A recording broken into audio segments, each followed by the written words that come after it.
السلام عليكم ورحمة الله وبركاته. اللهم صل وسلم وبارك على سيدنا محمد. ازيكم يا حبايبي، عاملين ايه؟ يا رب دايما تكونوا بخير. النهارده هنعمل اكله كده سريعه ولذيذه وهتعجبكم ان شاء الله. اولا هنا عندي هبدأ كده الموضوع بتاعنا. عندي هنا كوسه، زي ما انتم شايفين كده. انا بحب اعملها مضلعه كده، ما بحبش اقشرها كلها. تمام. كوسه حلقات كده، وبصلايه مبشوره، وربع كيلو لحمه مفرومه، ربع كيلو بس. تمام. وقرن فلفل حامي، والتوابل بتاعتي هنا طبعا هقولها لكم واحنا بنشتغل. تمام. يلا خليكم معايا. هنا انا معايا معلقتين سمنه كبار كده على النار في حله. تمام. هنبتدي نعصج اللحمه بالطريقه العاديه اللي هي المعروفه يعني عندنا كلنا. البصل هنحطه، هنشوحه في السمنه وننزل عليه باللحمه. هنزل كده بالبصله بتاعتي بعد ما السمنه سخنت قوي. تمام.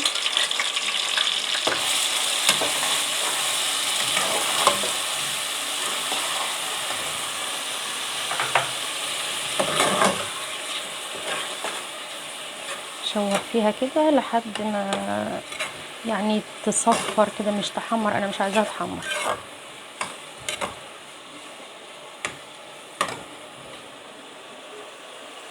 انا هنا عندي البصلايه كده اصفرت. تمام. هنزل عليها كده باللحمه.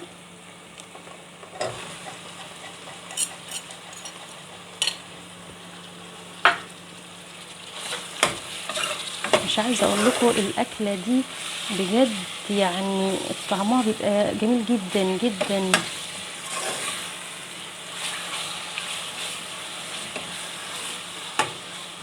يعني يا ريت تجربوها بجد، والله فعلا هتعجبكم.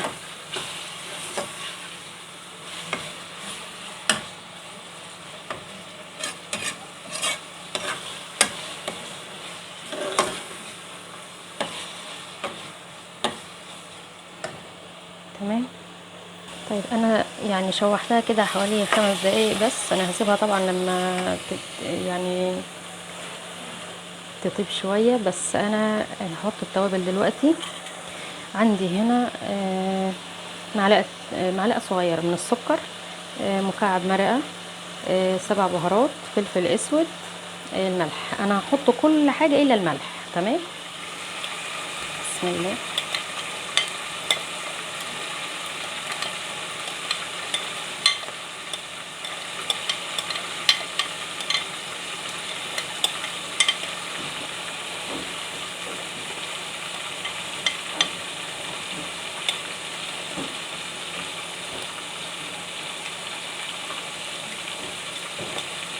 الملح انا هسيبه لحد ما اللحمه تتعصج.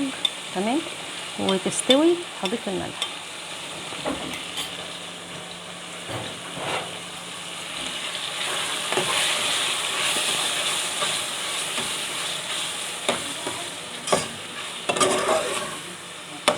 التوابل مخليه ريحه اللحمه وهي بتتعصج بصراحه طعمها، يعني ريحتها قصدي، تحفه.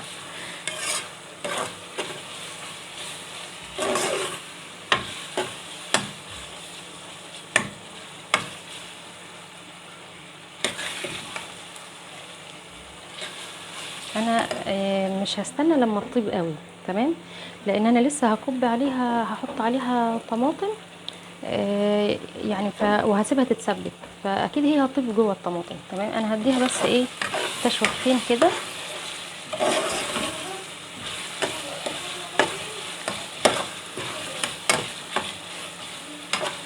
تمام كده. وهنجيب بقى ايه، الطماطم.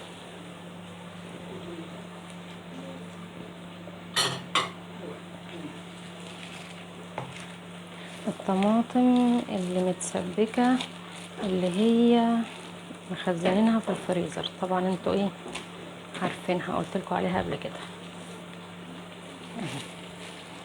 بسم الله.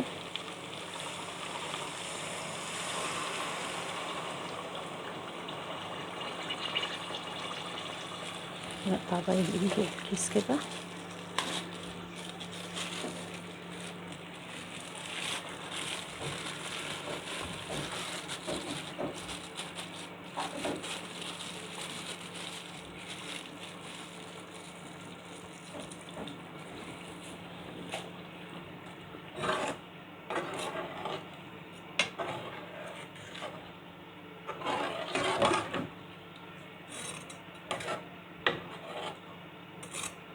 هنستنى طبعا لما دي تسيح. هنحط لها كده 3 ورقات لورا ونسيبها بقى ايه مع نفسها.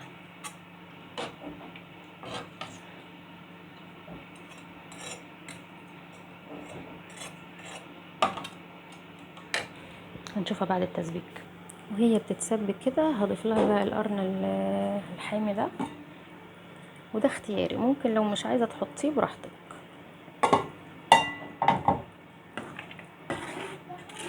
بس هو بصراحه بيديلها طعم حلو قوي. او يمكن انا عشان انا بحب الشطه مش عارفه.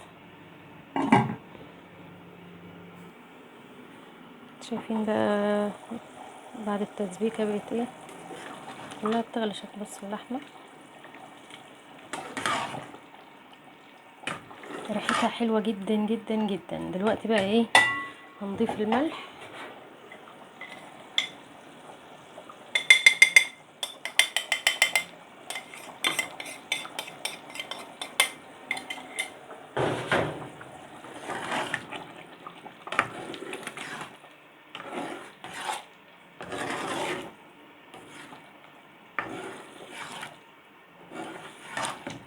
زي ما قلنا قبل كده، يعني اول ما نشوف السمنه اتكونت كده على الوش تعرفوا ان التسبيكه كده بقت جاهزه وتمام التمام.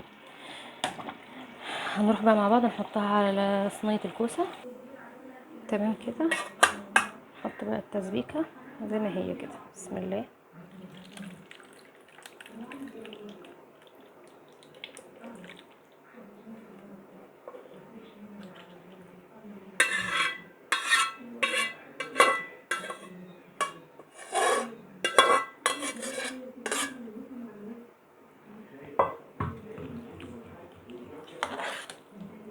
نقلبها بس كده.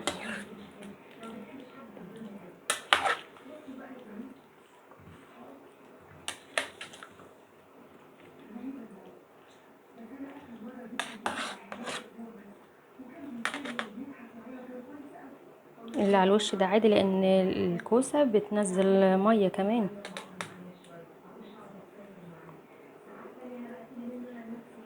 تمام كده. هعمل ايه دلوقتي؟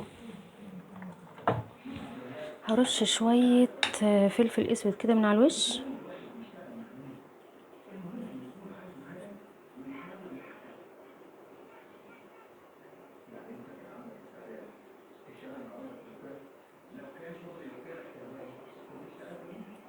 تمام كده.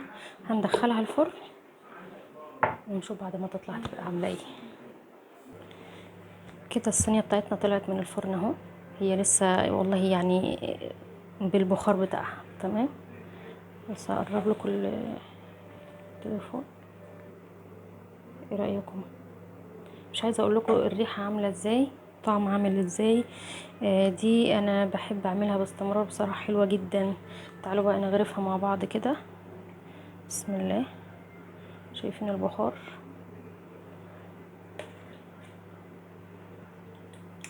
بسم الله.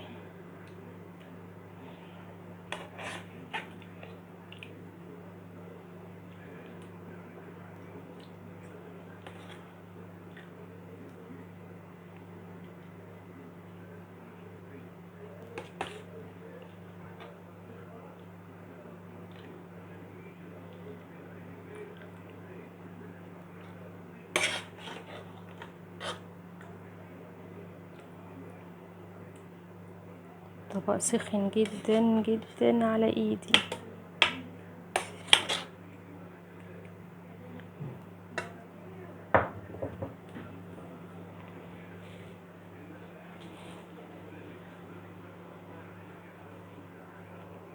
مش كده هنا بعيد.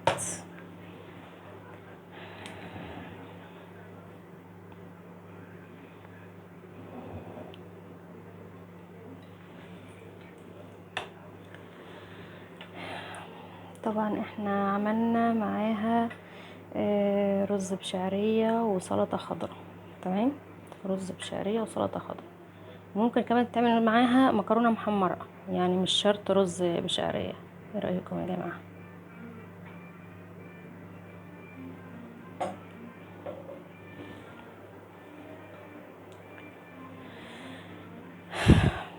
يا رب تكون الوصفة عجبتكم.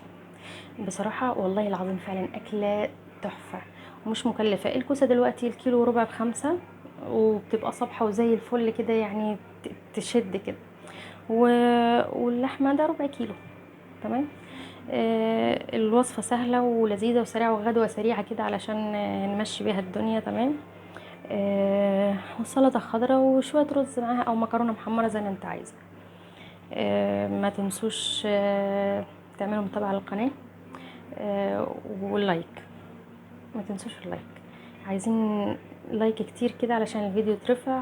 لان الفترة اللي فضلت ان انا ما بنزلش فيها فيديوهات، الفترة اللي كنت بنقل فيها من شقة لشقة، ما بقاش يوصل اشعارات للمتابعين. تمام. فلايك كتير كده علشان الفيديو يترفع ويوصل للمتابعين. تمام. يا رب تكون الوصفة عجبتكم ان شاء الله. اشوفكم في فيديو جديد. السلام عليكم.